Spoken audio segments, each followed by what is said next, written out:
नमस्कार, आप देख रहे हैं न्यूज 24 में आपके साथ पूजा राठौर शर्मा। खबर बिहार से, जहां शिक्षक बनने के लिए अब बिहार का मूल निवासी होना जरूरी नहीं है। नीतीश सरकार ने देश के तमाम राज्यों के लिए शिक्षक भर्ती का दरवाजा खोल दिया है। नियमों में हुए इस बदलाव ने बिहार के लाखों नौजवानों को गम और गुस्से से भर दिया। कुछ नीतीश कुमार को चुनावों में सबक सिखाने की बात कर रहे हैं, तो कुछ कह रहे हैं सुशासन बाबू ने सियासत के लिए सपनों में जहर घोल दिया, बिहार के बेटे बेटियों का दिल तोड़ दिया। अगर ये डोमिसाइल कानून आता है तो लगभग 85 से 90% बिहार के लोगों को बिहार में ही नौकरी मिलेगी। जब राष्ट्रीय जनता दल की सरकार आएगी तो सबसे पहले डोमिसाइल कानून को हम लोग लागू करेंगे। नौकरी और रोजगार दोनों का इंतजाम इतना करवाएंगे, सरकारी और सरकार के बाहर भी हर तरह से इतना ज्यादा काम बढ़ना चाहिए कि ये हो जाएगा। तो हम लोगों का मन तो है कि भाई इसको तो हम लोग 20 लाख तक पहुंचाएं। कुमार हाय हाय हाय हाय। भूल मेरी थी शायद, तेरे वादे पे एतबार किया, सपनीले आंखों को मेरे तूने भी इंतजार दिया। जब सड़क पर थे सिर्फ बिहार की बात करते थे, रोजी रोजगार की बात करते थे, कोई 10 लाख की, कोई 20 लाख नौकरी की बात करते थे। लेकिन सत्ता मिलते ही तेजस्वी की सियासत बदल गई। नीतीश कुमार की नजर लाल किले पर गड़ गई। सुशासन बाबू ने अपने सपने का विस्तार कर लिया। जो नौकरी सिर्फ बिहारियों के लिए तय थी, उसे पूरे देश के नाम कर दिया। नीतीश के उदारवादी फैसले से उबाल आ गया, बिहार में बवाल हो गया।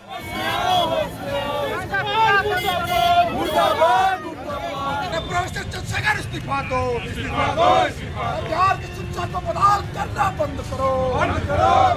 जो सरकार रोज नए नए संशोधन कर रहे हैं, इस संशोधन से बिहार के लिए ये अभिशाप साबित होने जा रहा है। क्या जरूरत था? जब ऑलरेडी डोमिसाइल लागू था, इसको हटाने का क्या नौबत आ गया? हम पूछना चाहते हैं नीतीश कुमार जी से, आप क्या चाहते हैं? बिहार के भविष्य के गरीब के बच्चों को आप मजदूर कब तक बनाते रहिएगा? अरे रोजगार दे रहे थे, 10 लाख की बात हुआ था, 1,70,000 शिक्षक में आया था, तो क्या जरूरत पड़ गया कि आपको डोमिसाइल को हटा करके ऑल इंडिया से फॉर्म गिरवाने का क्या जरूरत था? बिहार में अन्य राज्यों की तरह डोमिसाइल नीति लागू की गई थी। यहाँ के शिक्षक अभ्यर्थियों के साथ जानबूझ करके उन्होंने घालमेल किया। प्रधानमंत्री की ख्वाब देखने के चक्कर में उन्होंने पूरे भारत के अभ्यर्थियों को आमंत्रित किया है। बिहार के युवा जिन्हें बिहार बोर्ड में कम अंक आता है, अन्य बोर्ड की तुलना में यहाँ पर कम मार्क्स उठता है, इसके कारण बिहार के युवाओं का यहाँ मेरिट में सिलेक्शन होता है। लेकिन उन्होंने क्या किया कि डोमिसाइल नीति हटा दिया, जिस कारण से अब यहाँ के युवाओं का पलायन पुनः दूसरे राज्य में होगा और दूसरे राज्य के युवाओं को बिहार में नौकरी लगेगी। मई के महीने में जैसे ही बिहार में 1,70,000 शिक्षकों की बहाली की घोषणा हुई, नौकरी की बाट जो रहे बेरोजगारों की हसरतें जवान हो गई।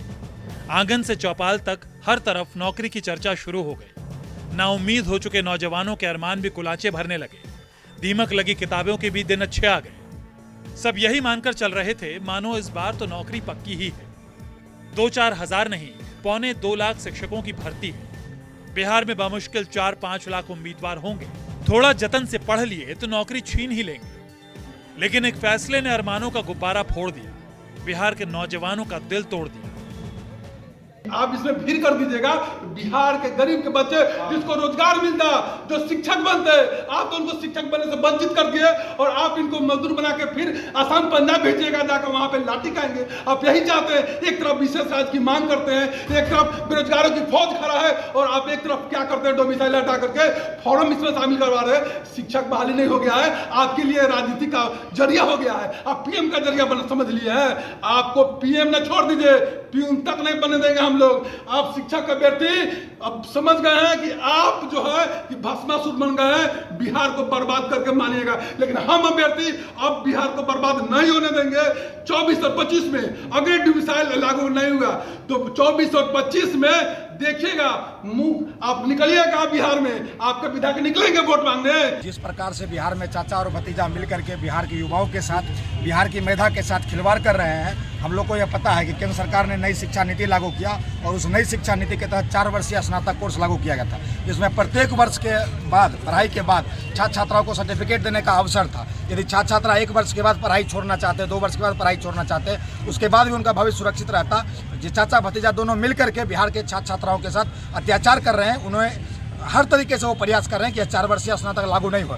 इसके लिए उन्होंने के पाठक को सचिव बनाया और के पाठक के द्वारा लगातार पत्र जारी किया जा रहा है कि बिहार के किसी विश्वविद्यालय में इस प्रकार का इंफ्रास्ट्रक्चर डेवलप नहीं है। हमें यह लगता है कि उन दोनों को ये अपना शर्म नहीं आता है।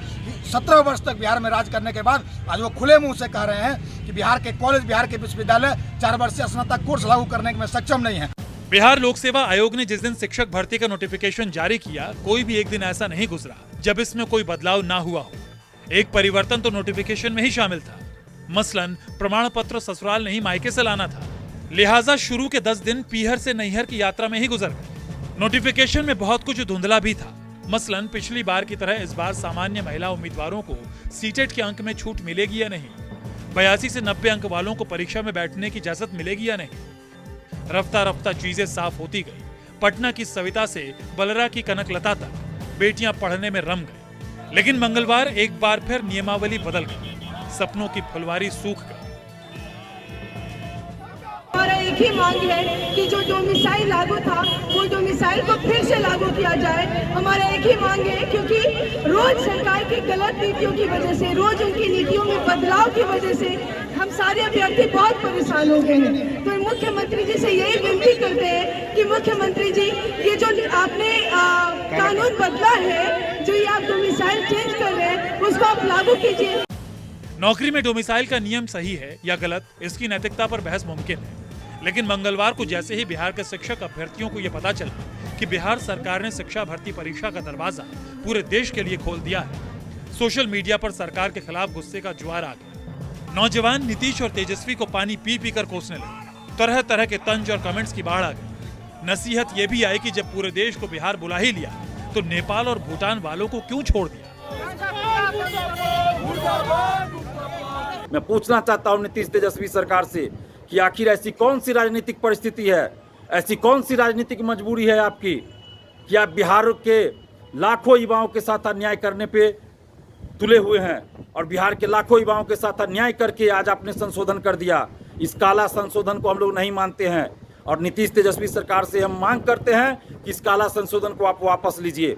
और जो पहले से था इस नियमावली में कि बिहार के मूल निवासी ही शिक्षक बहाली में शामिल होंगे, तो उसी को फिर से आप लागू कीजिए और आज के संशोधन को आप वापस लीजिए। नहीं तो बिहार के लाखों युवा इस चीज़ को अब स्वीकार नहीं करेंगे। आपको हर हाल में इस संशोधन को वापस लेना होगा, नहीं तो बिहार के युवा सड़क पे उतर जाएंगे। शिक्षक उम्मीदवारों की पलटन जब गुस्से में आई, बिहार के शिक्षा मंत्री की सफाई भी आई। दलील ये कि पिछली भर्तियों में विज्ञान, गणित और अंग्रेजी के पद खाली रह गए। बिहार में पढ़े लिखे लोग ढूंढे न मिले। बिहार की बेहतरी की खातिर ही बंद दरवाजे खोलने पड़े। देश के लिए होगा और देश के विभिन्न राज्यों के जो टैलेंटेड छात्र हैं, बेरोजगार हैं, इसमें भाग लेंगे। हमारे लोगों के लिए एक समस्या जरूर है सामने कि साइंस में, खास करके मैथ में, केमिस्ट्री में, फिजिक्स में, अंग्रेजी में इस तरह के कॉम्पिटेंट छात्र बहुत नहीं मिल पाते हैं, सीट खाली रह जाती है। इसके लिए क्या किया? बेहतरीन गुणवत्तापूर्ण शिक्षण कार्य के लिए गुणवत्तापूर्ण विषय के विशेषज्ञ आवे और खास करके साइंस और अंग्रेजी की समस्या थी, इसलिए ओपन किया। जब से नीतीश कुमार ने बीजेपी को बिहार की कुर्सी से पैदल किया है, तब से वो पटना की कम दिल्ली की फिक्र ज्यादा करने लगे हैं। जानकारों की माने तो शिक्षक भर्ती से जुड़ा ये फैसला भी नीतीश कुमार की कथित दूरदृष्टि के कारण हुआ है। नीतीश के मंत्री संतरे भी अब बिहार की बातें कम ही करते हैं। बातचीत में राष्ट्रीय राजनीति की बूझ छिपाए नहीं छिपती। देश संविधान से चलता है, कानून से चलता है और देश में एक ही नागरिकता होती है, वो भारत की नागरिकता होती है। तो जो भी भारत की नागरिकता जिनके पास रहेगी, उस देश के किसी राज्यों में जाकर के रोजगार कर सकते हैं, नौकरी कर सकते हैं, व्यापार कर सकते हैं और सरकारी महकमे में उनको भर्ती किया जा सकता है। इसलिए संविधान के हिसाब से नीतियां बनती है, संविधान के हिसाब से कार्रवाई होती है और उसी के तहत ये सब निर्णय बिहार की सरकार ने लिया है। बेशक अभी नीतीश कुमार तेजस्वी की पार्टी आरजेडी के साथ सरकार चला रहे हैं, लेकिन चंद महीने पहले तक नीतीश कुमार की सरकार बीजेपी की बैसाखी पर टिकी थी। बावजूद इसके बिहार के नौजवानों को नौकरी नहीं मिल सकी। कहा जा रहा है कि बीटेट, सीटेट पास उम्मीदवारों को सीधे नौकरी देने की बजाय बीपीएससी की परीक्षा में बैठाने का विचार भी तभी हुआ था जब नीतीश कुमार बीजेपी के समर्थन से बिहार की सरकार चला रहे थे। लेकिन जब नौजवानों में नीतीश कुमार और तेजस्वी की सरकार के खिलाफ गुस्सा दिखा तो बीजेपी भी सहानुभूति के गीत गाने लगी, फैसले को बिहार के बेरोजगारों का अपमान बताने लगी। ये बिहारी प्रतिभा का अपमान है, ये बिहारियों का अपमान है। शिक्षा मंत्री कह रहे हैं कि बिहार में अंग्रेजी में, फिजिक्स में, केमिस्ट्री में लड़के नहीं मिल रहे हैं, तो बिना परीक्षा के आपको मालूम कैसे पड़ेगा कि लड़के नहीं मिल रहे हैं? और अगर बाहर के लोग आकर यहाँ पढ़ाएंगे तो बेचारे बिहार के लोग कहाँ जाएंगे? एक और तो जो 4 लाख जो नियोजित शिक्षक हैं उनको कह रहे हैं कि परीक्षा देने पड़ेगी आपको सरकारी कर्मी बनने के लिए। दूसरी ओर जो 2 लाख से ज़्यादा और जो टीईटी पास जो छात्र हैं वो बेचारे बैठे हुए इंतज़ार कर रहे हैं। और एक नया अब आपने शगुफा छोड़ दिया कि जो डोमिसाइल को ख़त्म कर दिया, तो पहले लाया क्यों था आपने, अब फिर ख़त्म क्यों किया? मेरी जबान के मौसम बदलते रहते हैं, मैं आदमी हूँ, मेरा एतबार मत करना।